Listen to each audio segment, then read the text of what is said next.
And they came at 17 different angles. The general and his people, that was a lot of angles. They hit him from every angle. He said, we knew it was over in 3 minutes. We were waiting for them. Their equipment didn't work. The world is watching a conflict that feels like it's balancing on the edge of something far bigger than anyone expected. What started as a strategic operation has now turned into a prolonged, unpredictable confrontation, and the signals coming out of Washington and Tehran are not calming anyone down. They are doing the opposite. Right now, the situation between the United States and Iran is tense, fragile, and dangerously unstable. The war, which began in early 2026, has already stretched far beyond its original timeline. What was supposed to be a short, decisive campaign has turned into a drawn-out conflict with no clear endgame. And then came the warning, a final warning, delivered in a tone that leaves very little room for interpretation. The message was simple. If there is no deal, there will be consequences. Not diplomatic consequences, military ones, the kind that escalate fast and hit hard, the kind that don't leave much room for recovery once they begin. This is where things start to feel out of control, because on the other side, Iran is not backing down. Iranian leadership has made it clear that they are prepared to respond, and not just symbolically. They have openly stated they have new cards to play on the battlefield. That phrase alone carries weight. It signals preparation, confidence, and a willingness to escalate if necessary. What makes this situation even more volatile is the pattern we are seeing. Strike, warning, negotiation, breakdown, then back to strike again. It's a cycle, and every time it repeats, the intensity increases. Each round raises the stakes, reduces trust, and makes it harder for diplomacy to succeed. At the center of all this is a strategic pressure point that cannot be ignored: the Strait of Hormuz, one of the most critical oil routes on the planet. Any threat to that region immediately sends shockwaves through global markets. Even the suggestion of disruption is enough to trigger price spikes, uncertainty, and panic among investors and governments alike. That is not just military pressure, that is economic warfare, and we are already seeing the effects. Energy markets are reacting, fuel prices are rising, supply chains are tightening. The war is no longer confined to missiles and airstrikes. It is now reaching into everyday life, affecting economies far removed from the battlefield. But here's the deeper issue that most people are missing. There is no clear strategy being communicated to the public about how this ends. On one hand, there are moments where diplomacy appears possible. Quiet talks, indirect negotiations, temporary pauses. On the other hand, those moments are quickly overshadowed by aggressive rhetoric and renewed threats. One day there is hope for de-escalation, the next day there are warnings of expanded strikes. That contradiction is dangerous, because in geopolitics, mixed signals increase the risk of miscalculation, and miscalculation is often the trigger for larger conflicts. Inside the United States, this war is also creating political pressure. Public opinion is divided. Some see this as a necessary show of strength, others see it as a risky escalation with unclear benefits.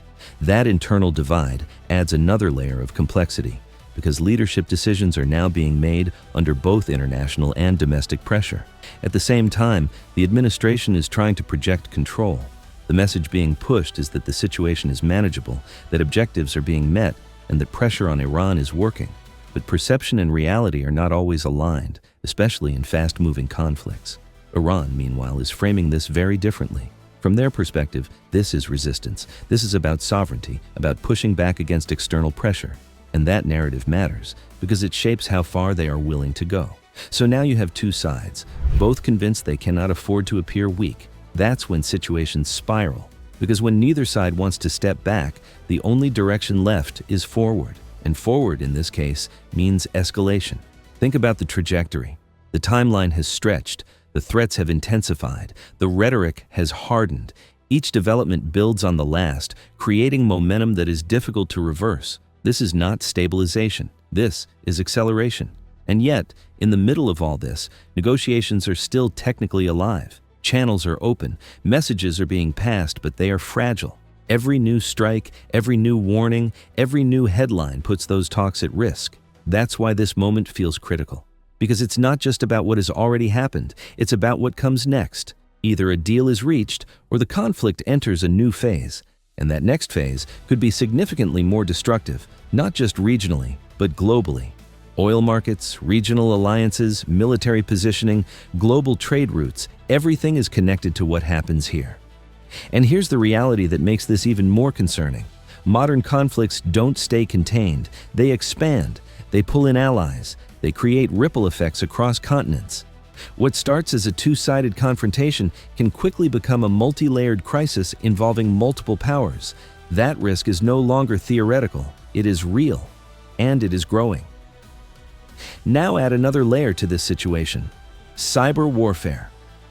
While much of the focus is on physical strikes, there are increasing concerns about digital attacks targeting infrastructure, communication systems, and financial networks. These operations are harder to track, harder to prove, and often happen in the shadows. But their impact can be just as disruptive as traditional military action. At the same time, regional actors are watching closely. Countries across the Middle East are adjusting their positions, strengthening defenses, and preparing for potential spillover. Some are quietly aligning, others are trying to stay neutral. But no one is unaffected. This is how conflicts widen, not always through direct invasion, but through pressure, alignment shifts, and strategic positioning. And then there is the human cost, which often gets lost in geopolitical analysis. Behind every strike, every escalation, there are civilians, families, and communities dealing with uncertainty, fear, and disruption. Infrastructure damage, displacement, and economic hardship follow closely behind military action. These are the consequences that don't always make headlines, but they define the reality on the ground. So when leaders talk about final warnings and decisive actions, those words carry weight far beyond strategy rooms and press briefings. They shape outcomes that affect millions of lives.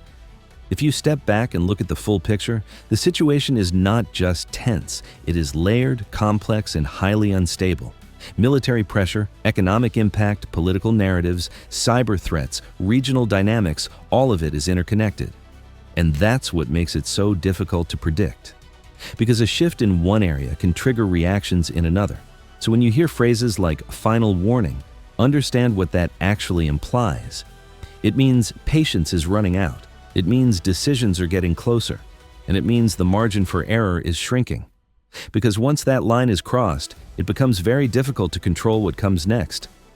If you want to stay updated on what's really happening behind the headlines, make sure you subscribe to this channel. Because this story is evolving fast, and the next development could change everything overnight.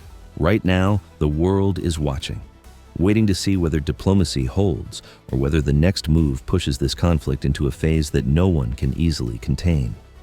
The situation between Iran and the United States has entered a phase where every move carries weight and every statement feels like it could shift the direction of the entire conflict. What began as a controlled escalation has now developed into a far more complex and unstable confrontation, where military pressure, political messaging, and regional tensions are all feeding into each other at the same time. Right now, there is no simple way to describe what is happening. On the surface, it looks like a series of strikes, counterstrikes, and warnings. But underneath that surface, there is a deeper struggle taking place. It is not just about territory or immediate military advantage.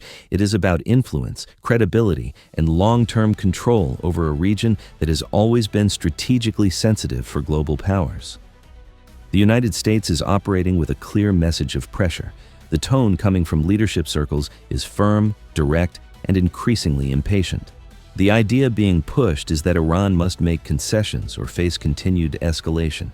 This is being framed as a final phase of pressure where diplomatic options are still technically open but narrowing quickly. On the other side, Iran is responding with equal seriousness. Their messaging is focused on resilience and retaliation. They are signaling that pressure will not lead to submission and that any escalation will be met with a proportional or even expanded response. This creates a situation where both sides are locked into positions that are difficult to reverse without appearing weak. This is where the real danger begins. Because in international conflicts, perception matters almost as much as action. Once both sides start to believe that backing down will be seen as weakness, the space for compromise becomes extremely limited. And when compromise disappears, escalation tends to fill the gap,